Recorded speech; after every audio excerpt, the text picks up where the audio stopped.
Estamos de regreso, muchísimas gracias por su preferencia, licenciado Valiente. Por favor, terminamos el análisis. Bueno, sí, lo importante de este tema, porque yo creo que se ha tocado mucho, ha salido en los periódicos, yo creo que el análisis y lo que la gente debe saber es que el propósito de buscar este socio estratégico que iba a invertir dinero que en aquel momento no tenía El Salvador, iba a invertir en tecnología, iba a aportar tecnología de punta en el mundo para generar energía más barata. Ese propósito se ha logrado y se ha oscurecido por razones, como yo lo veo, políticas. Este tema que surge en la Asamblea y se nombra esta comisión especial, nos hemos dado cuenta, bueno, lo sospechamos desde el principio, como dice Chespirito, ¿verdad? O como se llama el Chapulín Colorado, lo sospechamos desde un principio que era una cortina de humo para ocultar lo que puede estar pasando en este momento. Y aquí yo creo que somos afortunados que está el licenciado Valdivieso, que ha estado en CEL, ha estado en la GEO, está en la INE, para que nos aclare un poco y nos dé luz, porque ahora entendemos que el propósito de generar energía barata se logró. Y no se ha generado más, precisamente porque no, el gobierno empezó en el gobierno anterior y ha continuado en este, no ha dejado continuar las inversiones, ha denunciado el contrato, perdió el auto arbitral y sigue necio el presidente Funes de que esto es una estafa para el país. Y yo creo que la estafa puede estar sucediendo ahora. Y yo quisiera, además de este tema de la INE, que es el punto culminante, que nos expliquen dónde están esos millones de utilidades y en qué se están invirtiendo, qué pasa con el Chaparral, qué pasa con la 5 de noviembre, es que son millones, o sea, estamos hablando de cosas serias que están pasando ahora y nos tienen distraídos con este tema que además debería estar ya superado. Y todos los que han llegado, 15 son, ¿verdad? 15 testigos, 11 testigos han llegado a la comisión, todos han dicho, ha sido transparente, fue público y ha sido de beneficio. Que pudo ser mejor, si es que todo lo humano puede ser mejor. El contrato pudo haber sido más beneficioso o menos beneficioso, depende de qué lado se mire. Pero el punto es que lo que se hace bien, como dice alguien, lo que se hace con la mano derecha, lo deshace la izquierda, diría yo, suena político, pero es cierto. Entonces, lo que a la gente allá afuera le interesa es tener energía barata, y hoy está carísima, carísima. Y hemos dejado de explotar nuestra energía geotérmica por este tipo de problemas. El presidente Funes, miren lo más grave, habla de asocios público-privados y el Frente lo contradice, pero en todo caso yo lo felicito. Cuando él se lo merece le digo, presidente, en esa línea va bien, el asocio público-privado es esto. Pero ¿cómo es posible que otra vez lo que hace el presidente con la derecha lo deshace él con la izquierda? Porque el asocio público-privado es precisamente esto, este asocio que fue CEL o GEO en el Green Power. Esto, pero cuando él lo está denunciando y dice que es la estafa más grande para el país, ¿quién va a venir a invertir? ¿Quién se va a unir al gobierno para que después tenerlo de enemigo? Y sobre eso precisamente vamos a hablar más adelante, porque ya dijo de que muy probablemente va a buscar los votos de Arena si el FMLN no se los brinda. ¿Y se los vamos a dar en ese tema? Sí, ok. Los tiene. Ok. Licenciado Valdivieso, el licenciado Valiente ha mencionado algo que un representante de Enel Green Power, cuando nos acompañó acá en 8 en Punto, manifestó puntualmente. Si nos dejaran invertir dentro de la parte accionaria y se llegara a configurar en cada una de las partes el contrato como hecho generador que firmamos nosotros en su momento, la energía en El Salvador sería mucho más barata. Como presidente de GEO, ¿qué tan cierto es esto? No, mire, hay que ponerle, no es cierto. Edwin conoce muy bien el mercado eléctrico salvadoreño. Primero tenemos que remontarnos a lo que es la realidad de este país. Mientras la matriz energética del Salvador esté dominada por búnker, va a ser difícil, esté el presidente que esté y esté la administración que esté. Okay. ¿Qué es gasolina menos procesada que el diésel para que la gente pueda...? Mira, el búnker llegó a precios de $145 y lo sabe perfectamente Edwin. Yo te quiero hacer una memoria histórica. Primero, ¿cómo está en este momento? Porque aquí se ha dicho, o la gente tiene la percepción, que porque la GEO está marginando, creen que la energía está cara, y eso no es cierto. Tú lo sabes. Bueno, eso vamos a tener que hablar. La GEO es tomadora de precio, no margina precio, que es diferente. Te voy a decir, del 2000 al 2005 no existía ningún mercado. En el 2005 se interpone un modelo que se llama BAISPI, que establecía que cada generador establecía su precio de oferta en el mercado de spot, y si vos ofertabas a 0 y el último marginaba a 175, arrastraba a todos. En el 2003 se plantea un cambio de sistema, pasar al mercado de costos, que se viene a implementar hasta el 2011. ¿Me explico? En el 2011, en agosto del 2011, se cambia el modelo a mercado de costos. ¿Qué significa esto? Que ya no te pagan en base a tu oferta, sino a tus costos variables de producción. ¿Cómo está distribuida en este momento? La GEO desde el 2002, Sergio, tiene 3 componentes de su política comercial. Un 38% en mercados bilaterales, otro 38% en los contratos de largo plazo, mal llamados de largo plazo, porque yo prefiero llamarles de libre concurrencia, y la máquina más grande es reservada para el MDS. En el 2012 modificamos la política y yo introduje junto con mis compañeros de la directiva un cuarto componente, que es el componente social.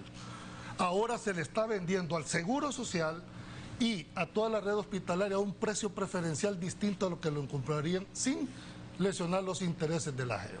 Esa fue la modificación. La GEO, porque aquí se ha dicho que en el 2012 vendía a 61, y es cierto, se vendía a 61 cuando el spot estaba a 80 y los precios de búnker estaban entre 20 y 25 dólares. En el 2001, 57 contra 66. En el 2012, o sea, el año pasado, la GEO tomó el precio de 165 cuando el spot está en 178. En este momento, la GEO ha participado en los contratos de largo plazo.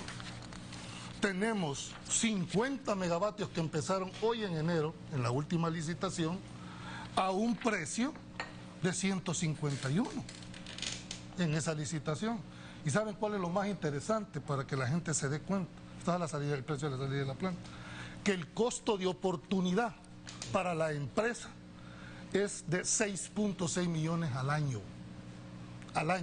Y miren, cuando se habla de contratos de largo plazo, nosotros entendíamos que era de 5 o de 10, pero no contratos de 2 años.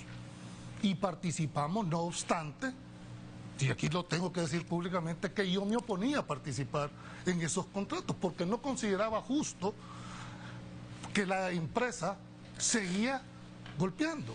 Y me preguntarás, ¿y cuánto impactó en la tarifa ese esfuerzo que hizo la GEO? 0.90 centavos en la tarifa del consumidor. Y el otro elemento, que hay que decirlo claramente, la GEO tiene el 24% de su mercado en El Salvador. O sea, no somos nosotros los que decidimos. Entonces, es lamentable que la institución se vea señalada como el artífice de que estamos encareciendo el precio de la energía. Eso lo puedo decir en mi carácter de presidente, porque te advierto, no puedo externar opiniones de accionistas porque me veo inhibido para hacerlo.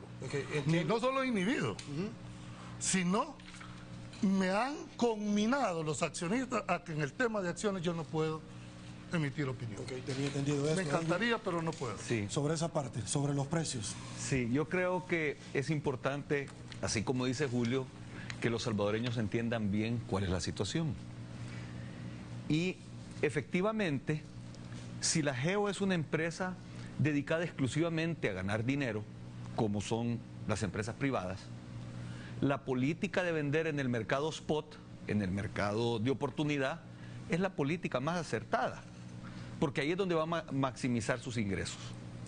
La GEO y todos los actores del sector eléctrico pueden vender o en el mercado spot o en el mercado de contratos de libre concurrencia. La GEO además tiene la figura de los contratos bilaterales que al criterio de la mayoría de actores en el sector eléctrico, distorsionan el mercado. Ojalá algún día la GEO se retirara de hacer esos contratos bilaterales, porque sesgan la... Y ojalá, porque hay varios contratos que sería bueno que lo conociéramos, ¿verdad? De cómo se manipularon esos contratos. De acuerdo. Entonces, realmente, si la GEO tomara como política contratar en estos contratos de libre concurrencia el 100% de su energía, por decir algo, con esa contratación ellos podrían fijar el precio que quieran, así como fijaron $155 para la generación de energía que comienza ahora. Para la información de los salvadoreños, la CEL contrató a $71, 220 megas, y la GEO, permitidme, Julio, te dejé, la GEO es el generador eléctrico de menor costo variable en todo el sistema. Si no me equivoco, anda por $5 el mega, el costo variable, ¿verdad? O sea que sería margen bruto, si lo vendiera a $60 o a $70, fuera 70 menos 5, el margen bruto fuera $65. Muy pocas empresas tienen un margen bruto de esa naturaleza. Ahora, que si esa sería la política comercial que un empresario privado quisiera seguir, claro que no. Pero lo que tenemos que entender es que en el caso de la GEO, el Estado o la INE, el Estado a través de la INE, tiene el 67% de la compañía, 67, 64, por ahí, más del 60% de la compañía. Entonces, de lo que estamos hablando es que el Estado salvadoreño tiene una injerencia poderosísima sobre la política de precios, ya sea que vendamos en contrato o que vendamos en el spot. Ok, vamos a una pausa comercial. Sí, pero... Regresamos con mucho más de este tema acá en 8 en Punto. Volvemos. Y por supuesto que el análisis no se ha terminado acá en lo que nosotros le presentamos la pauta publicitaria. Diputado Valiente, sobre este tema que estamos abordando, su opinión. Mire, yo voy a dar una opinión de ciudadano y de consumidor. Aquí el productor de energía más grande, obviamente, el único en hidroeléctrica es la CEL. Hay productores privados de energía térmica y hay un socio privado que es Enel Green Power, socio del gobierno, aunque sea una sociedad anónima, pero es del gobierno, que es la GEO, y hoy es la INE, que es la que produce energía geotérmica, que es la del vapor ese que sale de nuestra tierra. La intención el origen de esta invitación y de toda esta comisión especial es cómo se realizó el contrato para producir energía más barata, ya lo decía antes.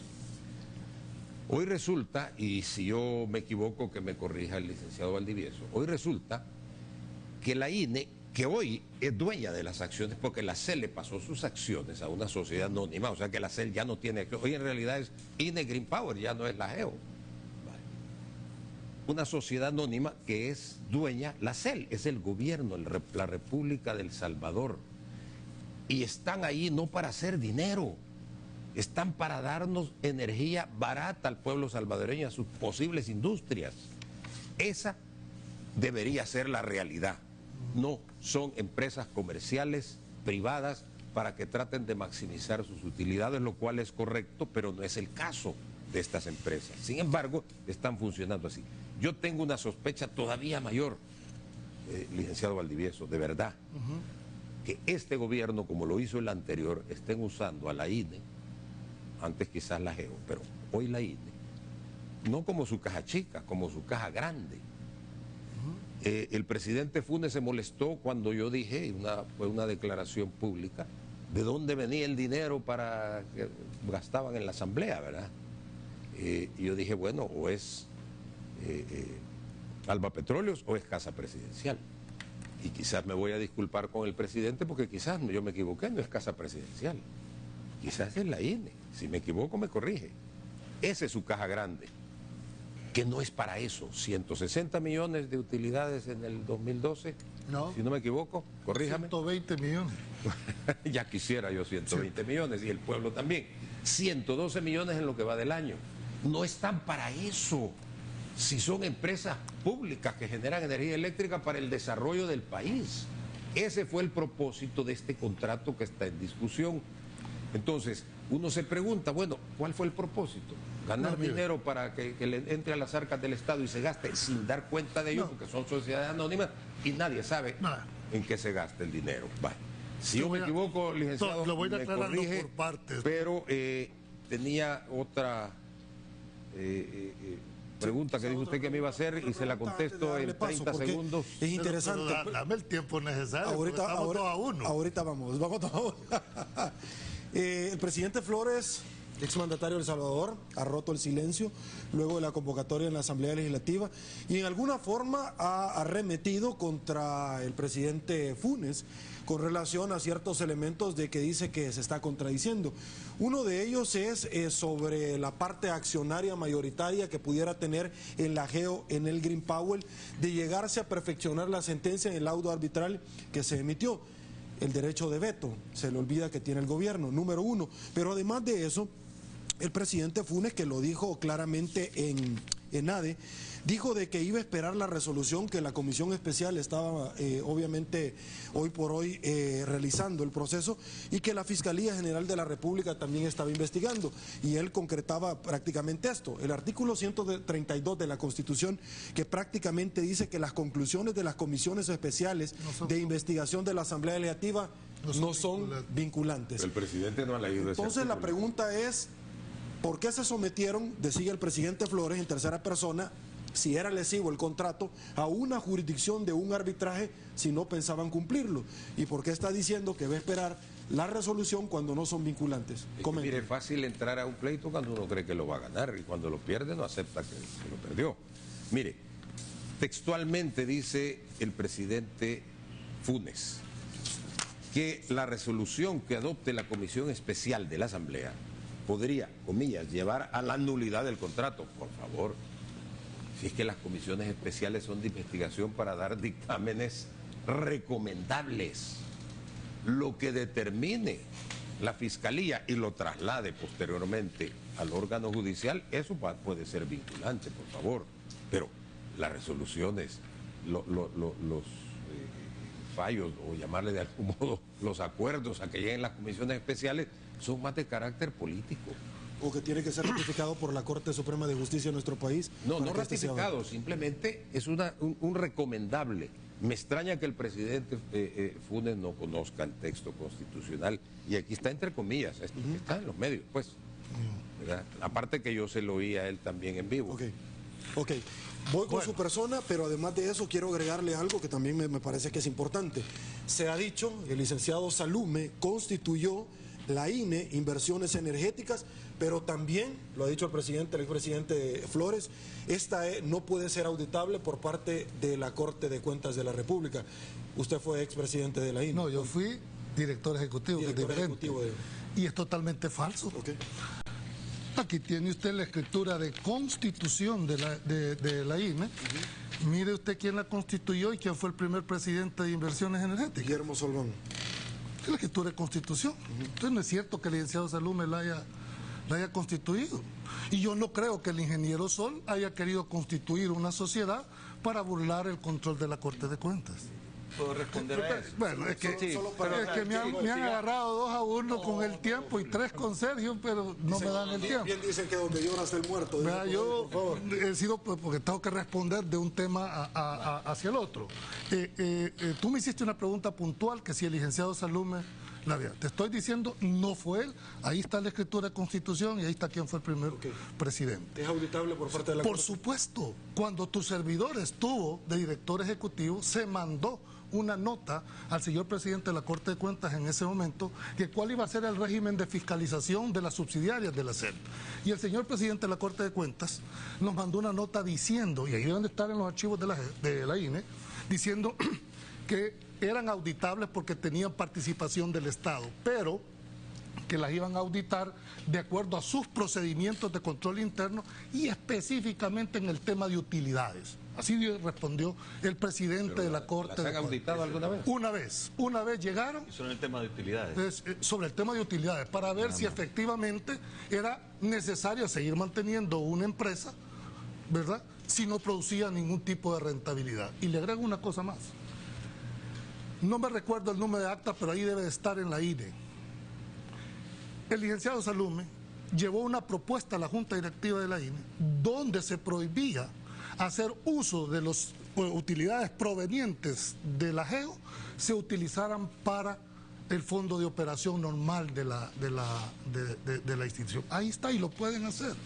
Y si la duda está, métanle una auditoría en la Corte de Cuentas y esto se acaba. Ahora, quiero ir un poco más allá porque las palabras del presidente Flores parece que son lapidarias en algún momento cuando él dice, yo fui presidente y lo que yo quería con la parte accionaria, es decir, las utilidades, es que el precio fuera inferior, pero al final se privatizó y esa sí es una privatización nefasta. Mira, es que el tema del concepto de privatización como que la quieren satanizar, ¿verdad? El tema de la privatización. Es decir, este es un tipo de socio público-privado, pero yo no creo que el ingeniero Sol haya querido hacer una sociedad para evadir responsabilidad. No lo creo. No, si la ley se lo mandaba. ¿Verdad? No, ahí hay una gran diferencia. No.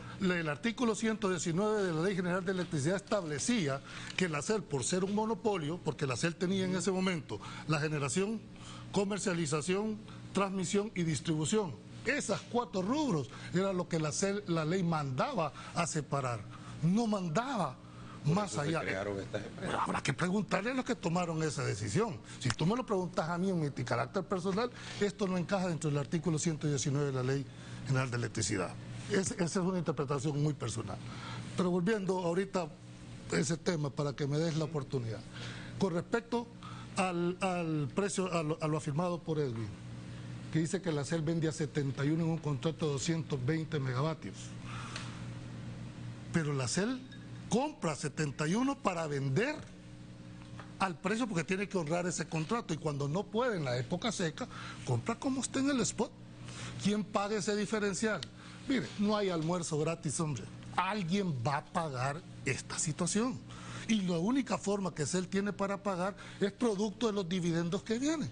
Habrá que preguntarle al señor presidente de la CEL cuánto ha gastado en subsidios, para que entonces digan de dónde es que están viniendo estas utilidades. Bueno, o sea, en realidad, ¿por qué no se abren? No hay gastos de representación, de subsidio. No, yo no creo que hasta ahí llega. Pero sí, ustedes pueden formar una comisión especial y ver si efectivamente los fondos que vienen de la GEO van directamente para ahí. Y mira, las reglas del mercado no las determinó este gobierno, ni el gobierno, ni la administración pasada. Se establecieron en el 2003, en la época del ingeniero Lacayo. Esas fueron las reglas del mercado. Y la GEO es un operador más dentro de este mercado. Y quiero terminar nada más con esto. Y ellos tienen razón en tener esa percepción porque no conocen o por lo menos asumo que no conocen el acuerdo de accionistas. El acuerdo de accionistas establece el derecho de veto al socio minoritario específicamente para el tema de la fijación de tarifa, precio. Entre otras cosas. Entre otras cosas. Si quieren lo podemos detallar, pero en este es el que nos los interesa. ¿Qué pasa si la GEO vende por abajo del precio razonable de mercado? El otro accionista viene y me dice, mire, momento señor, momento, usted está vendiendo abajo de los precios del mercado, me va a compensar lo que deje de ganar la GEO para que incida en su tarifa. Y ya pasaron 2 veces, hemos compensado al socio estratégico cuando el Estado ha hecho uso para tratar de impactar en la tarifa. Edwin, iniciamos este bloque, terminamos en el segundo y seguimos con el diputado, por favor. Sí, la realidad es que si es vía compensación o no es vía compensación, la realidad es que el Estado está sacando grandes utilidades de la GEO. Eso no me lo puedes negar, Julio, aunque hay mecanismos... ¿Y qué quieres? ¿Que quebremos una institución? No queremos, de ninguna manera queremos que quiebre. ¿Qué harías tú en mi caso si te tocara tomar las decisiones? No por eso, pero analicémoslo como empresa. Tú lo estás analizando estrictamente como empresa privada. Y lo que estamos diciendo es que hay unas condiciones para que haya... Permitime, hay unas condiciones, así como la CEL o la porción que le corresponde al Estado de la GEO, ¿podría ellos vender al mismo y todavía tener grandes utilidades? Podría tener eso. Vamos a llegar y sabemos bien cómo son los números. Podemos ver las utilidades. Veámoslo. Ahora, el tema, yo quisiera que regresemos al tema de la INE y creo que es muy importante que esto quede claro. Y Julio lo sabe también perfectamente bien. La INE fue constituida en ese tiempo y aquí está en la constitución que fue hecha. ¿Por qué? ¿Y en qué? Y tú lo dijiste y perfectamente. La pregunta es, ¿qué tenía la INE antes del gobierno anterior? O sea, antes del gobierno de Saca, la INE no tenía nada, aparte de la constitución de la sociedad. Tú lo sabes perfectamente bien. En el momento que se le mete equipo, que se hace la inversión de los generadores y luego se pasan las acciones de la CEL a la INE, fue hasta en el gobierno pasado. Esto era un cascarón legal que lo hacemos cualquiera, no tenía nada. Tú lo sabes perfectamente bien. No es que no tuviera nada. A la INE se le encomendó generar 50 megavatios. Si no, pregunta cómo estaría este país en este momento. No se había invertido un solo centavo hasta después de este gobierno. ¿Pero qué fecha tiene de la Constitución? Tiene enero del 2004. Y el otro llegó hasta en junio del 2004. Por lo tanto, solo quedaron 6. Pero lo que tiene que quedar bien claro es que aquí no hubo ninguna capitalización y no hubo ninguna inversión. Se creó el cascarón y lo que nos han explicado ¿Pero para qué lo crearon? Preguntando por la creación de esto, fue pensando precisamente en prepararse para que no hubiera escasez de energía eléctrica en el país. ¿De acuerdo? Correcto. Yo en lo personal hubiera preferido que nunca se constituyera la INE, te lo puedo decir. Correcto. Si ya la CEL había vendido las térmicas. Ahora, el problema lo hicieron, que si yo estoy de acuerdo o no estoy de acuerdo, no necesariamente voy a estar de acuerdo, ya dije mi posición. El problema es que después le invierten.